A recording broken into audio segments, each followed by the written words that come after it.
We are back inside Wisconsin. Trevor Thomas, John Anderson, and Craig Culver. All right, Craig, this is where some of the off-the-wall conversations / questions come from. I usually get a couple, and then John takes us home. Here are my two. Number one, we got to ask, what is your favorite flavor of the day? Vanilla. Come on. Vanilla. That's it. Just vanilla. Vanilla. I've never seen vanilla on the board. Flavor of the day, vanilla.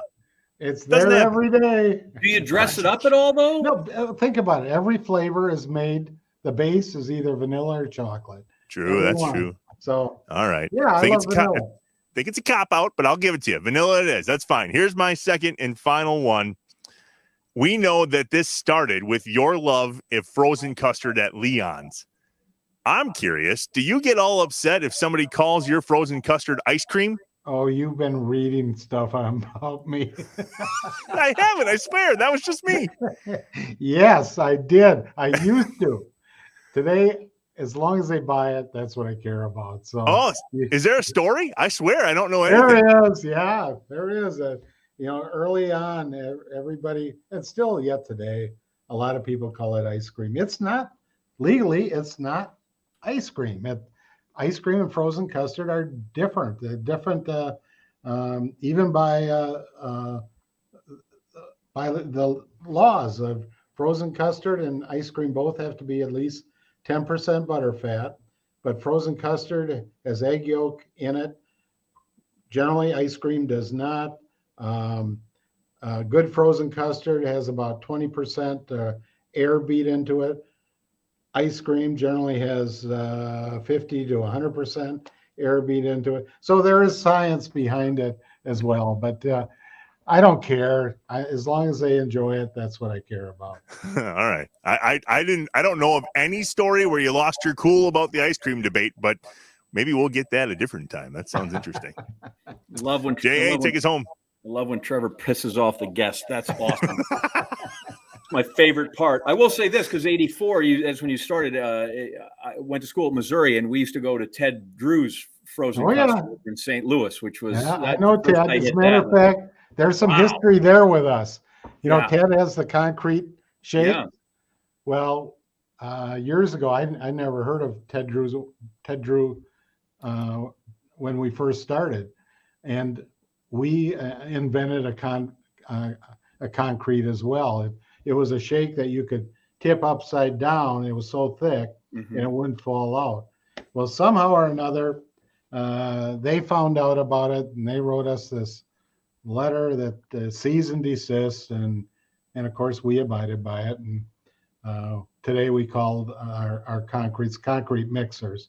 So we use part of the name, but it's all legal. So yeah, I know Ted Drew's. I know all the custard stands. Yeah, I had no idea. My dad was in the concrete business, but he poured foundations. Is actually cement. So I only have one. Usually lightning round, I have a dozen just dumb questions. But this came from the website, so I hope you know it because I want to hear the story from you of the franchisees you have. That there's this gal, Alex, who worked for you at 15 at Culver's and was a franchisee at 28. Tell us her story. That's fantastic. Alex, you're right. Alex started in our Spring Green restaurant, which is 14 miles from where I'm sitting, a town of not even 2,000 people. And we opened a little restaurant there in 1995. And Alex, you're right, started with us when she was 14. Through college, she worked with us. And she wanted her own Culver's. And one of our franchisees, unfortunately, she left us to go work for one of our franchisees, actually the people that have the 70 restaurants. And she was general manager in Columbus, Wisconsin. And then she was approached by our franchisee if she wanted to be an owner.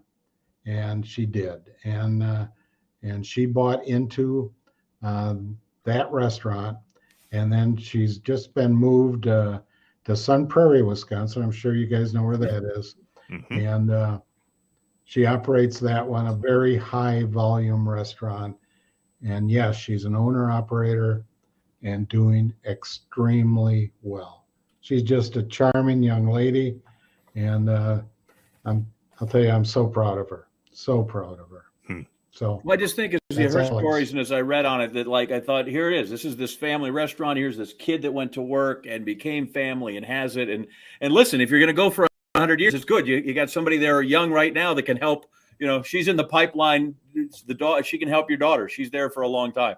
But I think it's a fascinating story, and I think it was one it's much better story than me asking you, your favorite color, or if you can get me on at Lake Wisconsin Country Club.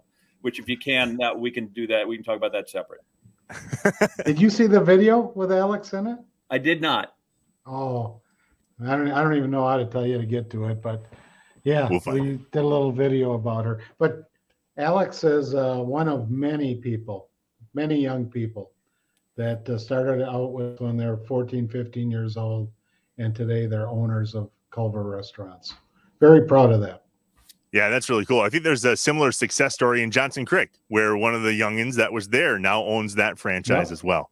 That's really cool. Johnson Creek, our young owner operator there. I just ate there a couple of weeks ago, and I'll tell you what, he's dynamite. He is so good, and he'll have more restaurants.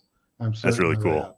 So, Craig, real quick before we let you go, I want to tell you how this kind of came about to have you on the show. We had Matt Kenseth on. Matt Kenseth, NASCAR champion from Cambridge, Wisconsin. And we ask all of our guests, like, hey, if you're going to be in town tonight, where are you going for a fish fry? And Matt said, I got to be honest, when I came home, I didn't really go out for a fish fry, but I did land that plane and go right to Culver's. That was back before you were nationwide. So Matt Kenseth is a big fan.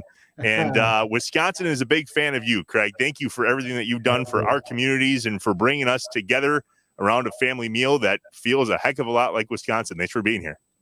Well, thank you. You guys are authentic. I love it.